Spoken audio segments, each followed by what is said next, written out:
और दूसरी बात, जब तुम्हारो ढूंढवे को समय आवे तो किशोरी जी प्रत्यक्ष खड़ी है जाए, फिर भी अनदेखो कर दियो, बोले मुझे मिली ही नहीं है, मैंने देखी ही नहीं है। वैसे कुंज निकुंज लीलाएं देखते हैं तो ठाकुर जी बड़ा अत्याचार करती हैं सखियां सब। उनको पहले ही कह दिया जाता है कि आप हारने के लिए ही कुंज में आए हैं, जीतने की तो अभिलाषा रखना ही मत। तो मैं निवेदन ये कर रहा था कि किशोरी जी का स्वरूप कैसा है। तो एक निकुंज लीला में वर्णन आया कि किशोरी जी एक दिन दुबकाधाई खेल रही थी, तो पीत पुष्पों का वन था, पीले पुष्पों का वन, उसमें जाकर के किशोरी जी खड़ी हो गई।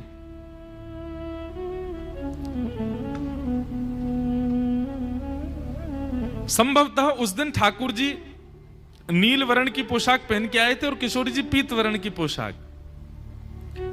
तो कई बार क्या होता है कि सूर्य के प्रकाश से जो वस्तु होती है उसका प्रकाश हम पर पड़ता है। जैसे सफेद मार्बल हो और सूर्य का प्रकाश हो तो अनायास आपके ऊपर भी सफेदी आती है।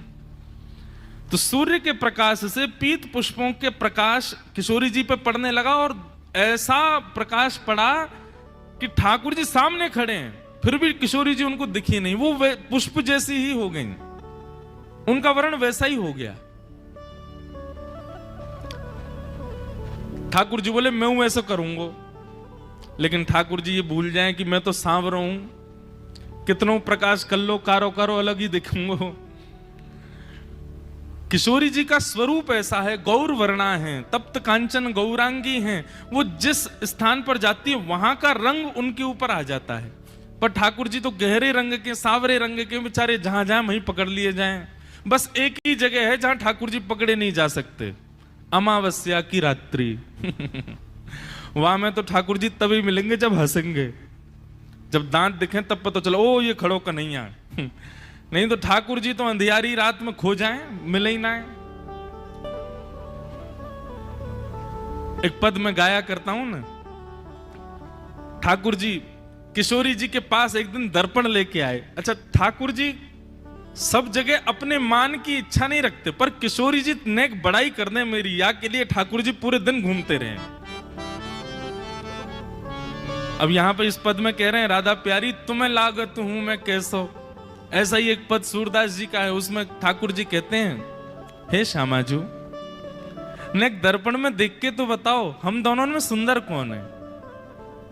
तेरो मुखनी को की मेरो राधे प्यारी, तेरो मुखनी को की मेरो राधे प्यारी। दर्शन करो। वैसे तो सुना होगा ये पद आपने, पर कितना सुंदर भाव है। ठाकुर जी दर्पण लेकर के बैठे हैं, किशोरी जी ठाकुर जी दोनों बैठे हैं और बैठ करके दर्पण में अपना मुख देख रहे हैं। और ठाकुर जी कह रहे हैं, किशोरी जी नीको मतलब अच्छो, तेरो मुख नीको की मेरो श्यामा प्यारी, तेरो मुख नीको की मेरो श्यामा प्यारी। महाराज जी अब कथा का रुख वृंदावन को मुड़ गया है। अब 3 दिन 4 दिन 3 दिन की रह गई ना, तो अपने आप ही अब ब्रज भाव से ही चल रहे हैं हम। अब आज गोपियों ने आके गोपी गीत और गा दिया है, तो अब लहर वृंदावन की ओर चल दी है, इसमें मेरा वश नहीं है। तेरो मुख नीको की मेरो श्यामा प्यारी, तेरो मुख नीको की मेरो श्यामा प्यारी। दर्पण ले बैठो मृग नैनी, दर्पण ले बैठो मृग नैनी। साची कहो वृष भानु दुलारी, साची कहो वृष भानु दुलारी। साची कहो वृष भानु दुलारी, साची कहो वृष भानु दुलारी। अच्छा एक बात, जितने लोग भी अपने ठाकुर जी की सेवा करते हैं, ठाकुर जी की सेवा में 3 चीज जितनी जल्दी हो सके उपस्थित करो। सबसे पहली तो आरसी, दर्पण लेके आओ। दूसरी वस्तु है जल झारी, ठाकुर जी को जल पिलावे के काजे एक झारी। और तीसरी वस्तु है बंटा, यानी कि कह दो ठाकुर जी का एक टिफिन बॉक्स। आपकी क्षमता, आपके लाल जी की इच्छा हो तो बढ़िया सुंदर चांदी की वस्तुएं रखो तीनों। और ये तीनों किस भाव से रखने?